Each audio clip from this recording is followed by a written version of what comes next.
Guillaume Carcel invente la lampe à l'huile.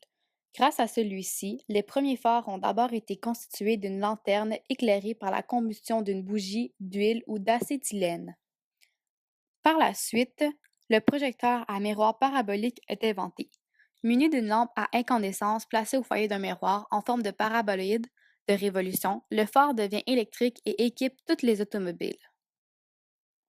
Pour des raisons de coût de fabrication, il restera de section circulaire jusque dans les années 1960 et l'Ami-6 ouvre le bal avec les premiers phares non circulaires.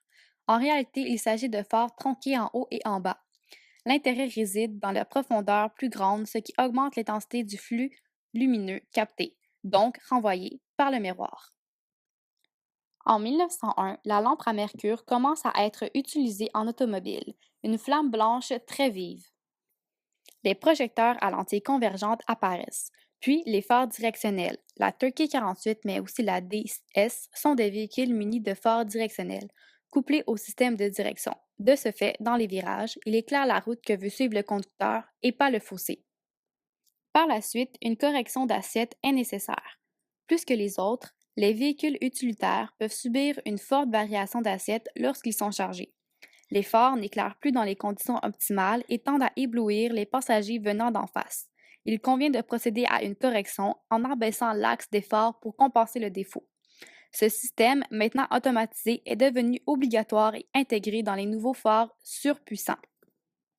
Depuis 1990, toutes les voitures vendues au Canada doivent être équipées de phares de jour automatiques.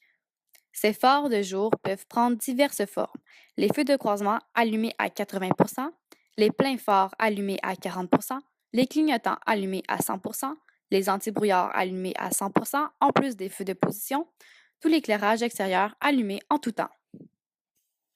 Les feux d'une voiture ont une double fonction, mieux voir et mieux être vus par les autres usagers sans les éblouir. À cet effet, le conducteur utilise quatre types de feux. Les feux de croisement, que vous utiliserez normalement quand il fait sombre. Les feux de route. La plupart des voitures ont des feux de brouillard à l'avant. Les feux de position et les feux de stationnement sont ceux qui éclairent le moins. Quand vous allumez les feux de croisement et de route, les feux de position à l'avant et deux lampes rouges à l'arrière s'allument en même temps. Ils doivent être allumés dès qu'il commence à faire sombre. Mais il faut aussi les utiliser de jour quand il pleut, neige ou qu'il y a du brouillard si la visibilité est inférieure à 200 mètres. Il y a quelques exceptions. Vous ne pouvez utiliser vos phares de route quand la route est éclairée suffisamment pour voir à 100 mètres, si vous risquez d'éblouir les usagers venant du sens inverse ou quand vous suivez une voiture à moins de 50 mètres. Les phares de brouillard avant ne sont jamais obligés d'être allumés, mais ils peuvent être utilisés en cas de brouillard, chute de neige et forte pluie. Par contre, les feux de brouillard arrière sont obligatoires en cas de brouillard et de neige si la visibilité est inférieure à 100 mètres. Mais en cas de forte pluie, les feux de brouillard arrière doivent toujours être allumés. Il faut allumer nos feux de position avant et arrière lorsque vous vous arrêtez ou stationnez sur la chaussée ou sur l'accotement, entre la tombée et le lever du jour ou quand la visibilité est réduite à moins de 200 mètres. Vous devez allumer vos quatre indicateurs de direction seulement quand votre voiture est en panne ou pour avertir les autres conducteurs. L'autobus allume ses quatre feux indicateurs de direction lorsqu'il embarque et débarque des enfants. Comme je l'ai mentionné précédemment, plusieurs phares utilisent des projecteurs à lentilles convergentes.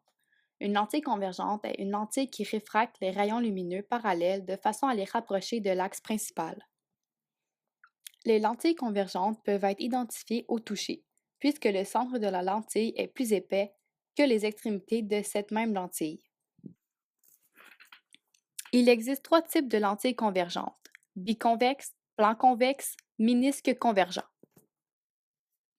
La forme de la lentille aura pour effet de rapprocher les rayons de l'axe principal et les faire converger en un point. La lentille convergente a la propriété de rassembler des rayons parallèles qui la traversent vers son foyer. Ce principe physique est très utilitaire pour les automobiles, car il permet au phare de se diriger vers un endroit précis, ce qui permet au conducteur de mieux voir.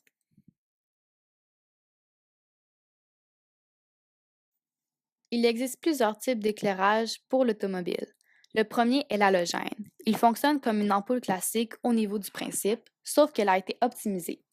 Il s'agit en effet de faire rayonner un filament en le faisant traverser par de l'électricité.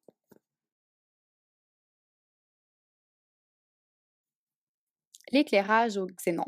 Le principe du xénon n'est pas si éloigné de l'ampoule classique. Il s'agit cette fois d'envoyer un courant électrique dans du gaz et non plus exclusivement sur un filament.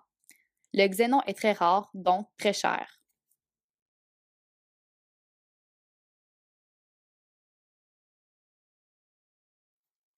Ensuite, il y a l'éclairage à LED, diode. Les LED, comme les ampoules classiques, s'emploient à l'avant et à l'arrière. Le LED s'agit d'un système composé de trois couches mises les unes sur les autres qu'on appelle bande conduction, bande interdite, bande de valence. Quand on fait passer un électron de la première à la dernière, un photon, lumière, est libéré.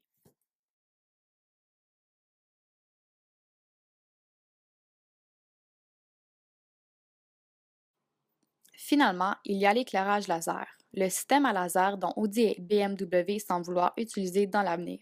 Le principe est de jouer avec un phénomène naturel, savoir qu'un atome excité émet un photon, de la lumière, qui est en fait le rayon laser.